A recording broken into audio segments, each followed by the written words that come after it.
As we get older, something changes inside us. Life starts to slow down, and we begin to see things more clearly. After 65, many people realize that peace of mind matters more than trying to please everyone. We begin to understand that not every thought needs to be shared, and not every personal detail should be explained, especially when it comes to protecting our peace, privacy, and independence. This video is not about being secretive or hiding important things from loved ones. Instead, it's about being wise. It's about learning which things are better kept private in order to protect your emotional balance and enjoy your golden years with less stress and more joy. As you listen to this message, think of it as a gentle conversation with a friend who has been through the ups and downs of life and has learned some lessons the hard way. Maybe you've already had a few moments when you wished you had stayed quiet. Maybe you've shared something personal and it ended up creating unnecessary worry, judgment, or conflict. That's exactly why this message is important. Let's take a walk through 5 personal truths that many older adults wish they had kept to themselves. These are the things that, once shared, often cause more harm than good. If you're someone who values peace and emotional freedom, especially in your later years, these insights may be just what you need. Secret number 1, your finances in full. Detail. One of the biggest lessons people learn after 65 is that it's not always a good idea to share the full details of your financial situation with your family. Now, we're not talking about hiding things that need to be discussed, like estate planning or wills. Those are important. But when it comes to sharing the complete picture of your savings, retirement, income, investments, or how much you've left for each child, sometimes silence really is golden. Why? Because money changes relationships. It creates expectations, stirs up emotions, sometimes even jealousy or entitlement. You might think that telling your children you've saved up a comfortable retirement fund will give them peace of mind. But instead, it could lead to them depending on you financially, questioning your spending, or even arguing over what they think they deserve in the future. Some seniors have shared their financial details out of love or a sense of trust only, to find themselves feeling judged when they spend money on a vacation or a new car. Others have been pressured into giving out early inheritances or loans they couldn't afford. It's because their family believed they could. You've worked hard for your money. You've made sacrifices. You've earned the right to enjoy your retirement without guilt or pressure. It's okay to set boundaries and to protect your independence by not giving away every detail. Let your financial advisor or your lawyer help manage your plans privately, and only share what's truly necessary. Another important point is this: keeping your finances private doesn't mean you don't trust your family. It means you respect your own needs. And you understand that too much information shared to freely can sometimes create misunderstandings or stress for everyone involved. Instead of saying, "Here's everything I have," consider saying something like, "Everything is taken care of, and I'm working with a professional to make sure everything is in order." This way, you stay in control of your personal space while still offering your family the reassurance they may need. Remember, after 65, the goal isn't to impress anyone or prove anything. The goal is peace. The goal is freedom. And sometimes, the first step toward both is choosing to stay silent about certain things that no longer need to be explained. Asterisk, secret number 2. Your romantic past or old regrets after 65. We have decades of life behind us. We've experienced love, heartbreak, joy, loss, and everything in between. Along the way, we've collected memories, some beautiful, some painful, and some that still linger in the back of our minds. It's natural to want to reflect, to share stories from our past. But when it comes to certain parts of your romantic history or regrets from long ago, it's often wiser to keep them to yourself. Not every story from your past needs to be told. Not every truth will help your relationships today. There are many older adults who, in moments of openness or nostalgia, have shared details about past lovers, youthful mistakes, or emotional scars from old relationships. They may have done it to be honest, to feel understood, or simply to connect with their family on a deeper level. But later, they regretted saying too much. Why? Because once something is said, it cannot be unsaid. Words stay in people's minds. They form opinions, even unintentionally. Your children or grandchildren may start seeing you through a different lens. One that's colored by emotions they may not be ready to handle or fully understand. For example, talking about a lost love you never got over may unintentionally hurt your current partner or confuse your children who always believed in the fairy tale of their parents' everlasting love. Sharing regrets about the choices you made in your marriage or relationships might lead your family to question your loyalty or feel uncomfortable about their own past. There's also the issue of judgment. Even though your family may love you deeply, that doesn't mean they'll always respond with compassion or maturity when you reveal sensitive parts of your past. Some stories might be too heavy, too complex, or simply too personal to share openly. It's important to ask yourself, what purpose does this story serve? Will it help me feel lighter? Will it bring us closer? Or will it create confusion or pain? If the answer isn't clear, it may be best to keep that chapter closed. There is a kind of dignity in silence. Keeping your past to yourself doesn't make it any less real or important. It simply means that you're choosing peace in the present. Moment over reopening old wounds. You are not the mistakes you made in your 20s. You are not defined by your past relationships. You are who you are today, a person who has learned, grown, and survived. Instead of telling stories filled with regret, consider sharing the wisdom those experiences taught you. Talk about what love means to you now, what forgiveness feels like, or how you found peace in your own heart. These lessons will mean more to your family than any painful details about what went wrong years ago. Remember, after 65, your time is precious. It's a time to celebrate who you've become, not rehash everything you've been through. If a memory brings you peace, cherish it quietly. If it still hurts, heal it gently. But don't feel you owe anyone an explanation for every twist and turn in your journey. Some stories are meant just for you, and that's perfectly okay. Asterisk, asterisk. Secret number 3, your personal health fears, or every health concern you have as we age. Health becomes a bigger part of our daily lives. After 65, doctor visits may become more frequent. Medications might become part of our routine, and aches and pains can start to show up more often than we'd like. It's all part of the natural process of getting older. And while it's important to be honest with ourselves and our healthcare providers, there's something many older adults learn with time. You don't have to share every single health concern or fear with your family. It's normal to want to talk about what's going on with your body. After all, these changes are real, and they can be frustrating, uncomfortable, or even scary. But when it comes to sharing those details with your children or family members, it's important to think carefully before you speak.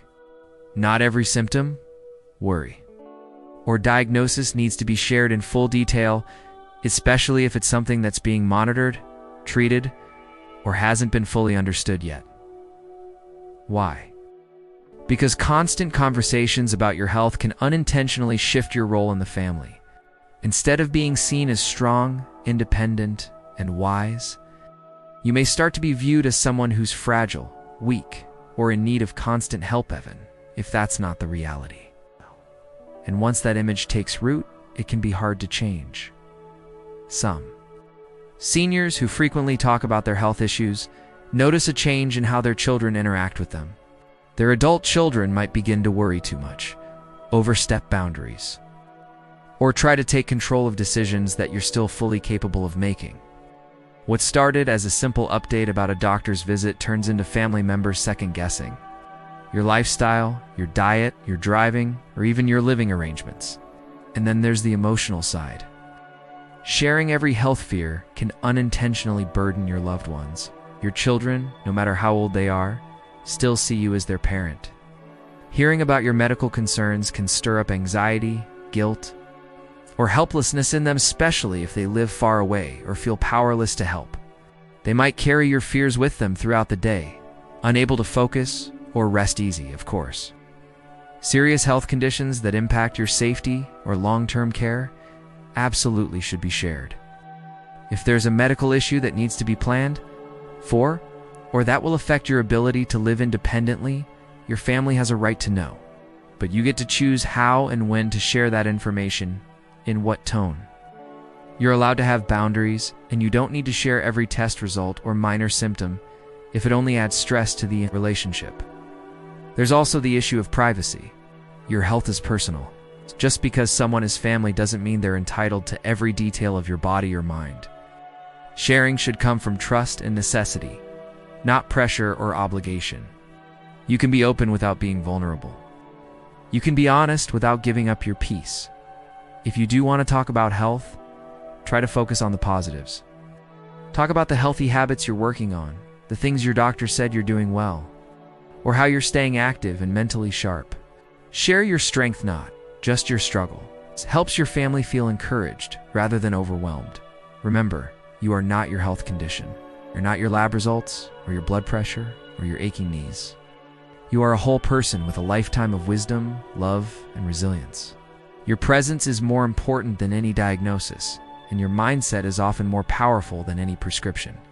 So be mindful about what you choose to share. It's not because you're hiding something, but because you're protecting something. Your peace, your privacy, and your position as the strong, capable elder your family still looks up to. ***, secret number 4. Your opinions on your children's life choices. One of the most difficult lessons we learn as we get older is knowing when to speak and when to stay silent. As a parent or grandparent, it's natural to care deeply about the lives of your children. You've watched them grow, make mistakes, and face the world in their own way. You've seen them choose paths you might not have taken. And even after 65, it's hard to stop seeing them as your kids. But here's the truth. Your opinions about their life choices, how they raise their kids, manage their money, or run their household don't always need to be shared. You may feel strongly about the way your son disciplines his children, might shake your head at how your daughter spends her money, or question why one of them still hasn't settled down. But giving unsolicited advice or openly criticizing their choices can lead to tension, distance, and unnecessary conflict, especially if they feel judged, disrespected, or misunderstood. Many older adults express regret after offering their opinions too freely. They may have spoken from love, from wisdom, or from a desire to help, but what they didn't expect was the pushback. Adult children can be sensitive. They want to feel seen as equals, as capable adults living their own lives, not as people still being parented or corrected. Even comments that seem harmless like, "I wouldn't do it that way," or "back in my day, we never let kids talk like that," can feel like criticism. Over time, these little remarks add up, and some children begin to withdraw emotionally. They might call less often, visit less frequently, or avoid sharing personal details with you. Why? Because they don't want to feel judged. They want your love, not your opinion. Here's the truth. Silence can sometimes be more powerful than words. Letting your children figure things out on their own shows trust. It sends the message that you believe in them. Even if you don't always agree with their choices, that doesn't mean you can't share your perspective. But it's all about how and when you do it. Wait until you're asked. Offer advice gently and always with love. Try saying things like, "Would you like to hear what helped me when I went through something similar? Or I've had a different experience, can I share it with you?" These approaches create space for real conversation instead of creating distance. Also, remember that your children are raising their kids in a different world than you did. The pressures are different, the economy is different, and the expectations placed on families today are constantly changing. What worked for you may not work for them, man, that's okay. What they need most isn't your approval, it's your support, your patience, and your quiet encouragement. Instead of focusing on what they're doing wrong, focus on what they're doing well. Celebrate their strengths. Praise their resilience. Let them know you're proud of them, not just because they followed your advice, but because they're trying their best in a world that isn't always easy. You've already raised your children. Now, your role is different. You're a guide. When needed, a supporter when invited, and a loving presence no matter what. Your wisdom is valuable, but it's even more powerful when it's shared with grace and kindness. And most importantly, never forget, your silence, your respect. And your willingness to let them live their own lives in peace is sometimes the greatest gift you can give. It keeps the relationship strong, protects your emotional peace, and it allows you to enjoy your later years with more joy and less conflict. Secret number 5. Your deep loneliness or disappointments in life growing older is a journey full of change as some joyful. After 65, it's common to experience a quiet kind of loneliness. Friends may move away or pass on. Family gets busy with their own lives. The days can feel slower. And sometimes even when you're surrounded by people, there's still a silence inside that no one else can hear. You might also look back on life and feel the weight of disappointments, things you wanted to do but didn't, dreams that faded, relationships that didn't turn out the way you hoped, or simply the realization that life didn't always follow the path you imagined. These feelings are real. They're deeply personal. They deserve to be acknowledged with care and compassion. But here's something important. Not all of these emotions need to be shared with your family, at least not in their rawest form. Why?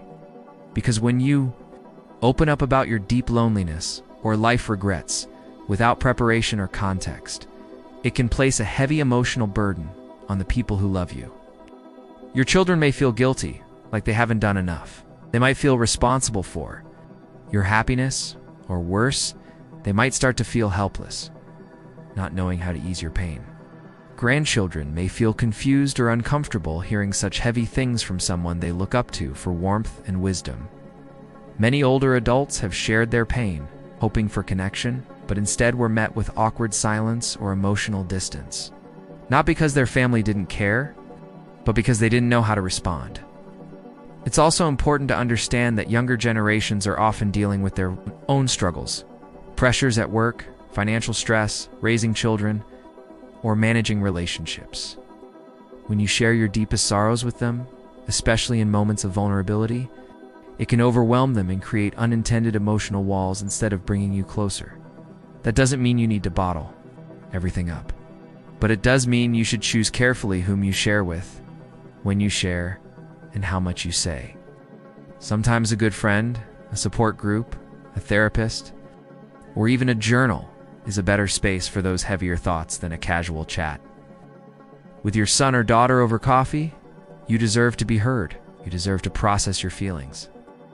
But there's great power in choosing the right time and place. There's also beauty in learning to sit with your own story without needing to explain it to anyone. You've lived through decades of love and loss, triumph and trial. You've gathered strength from each season. Your disappointments do not define you. Your loneliness, while real, does not mean you are unloved or forgotten. Instead of saying, "I feel alone," you might say, "I've been trying to stay connected lately." Instead of saying, "I regret not doing more with my life," you might say, "I'm grateful for the quiet joys I've found along the way."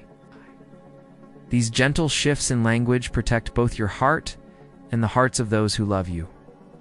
And remember this: peace in later life doesn't mean ignoring your emotions. It means honoring them with wisdom, with self-care, and with trust in your own strength. You are more than your regrets. You are more than your quiet moments. A living example of perseverance, love, and endurance. Your presence still matters. Your value is not defined by how busy your phone is or how often someone checks in. You've earned your peace. And part of keeping it means holding certain truths close to your heart, not because you're hiding them, but because you're honoring them in the quiet dignity of your own story. Asterisk, asterisk. So, what have we learned? After 65, keeping certain things to yourself isn't about shutting people out. It's about protecting your peace, setting boundaries, and honoring the wisdom you've gained. Some things are better left unsaid, not out of fear, but out of strength. Your finances, your past, your health concerns, your opinions on others' choices, and your quiet personal struggles. These are parts of your story that deserve your care. You've earned the right to choose what you share and what you keep sacred. So take a deep breath. Sit in your strength and know that peace often begins with silence. And silence is not emptiness. It's wisdom, it's grace, and it's power. Thank you for watching. If this video spoke to your heart, please share it with someone who might need it. And don't forget to subscribe for more stories, insights, and reminders that growing older can also mean growing freer, wiser, and more at peace. Let us know in the comments, what's one thing you've chosen to keep to yourself? For your own peace of mind? Subscribe for more life advice, emotional wisdom, and empowering messages for living well after 60.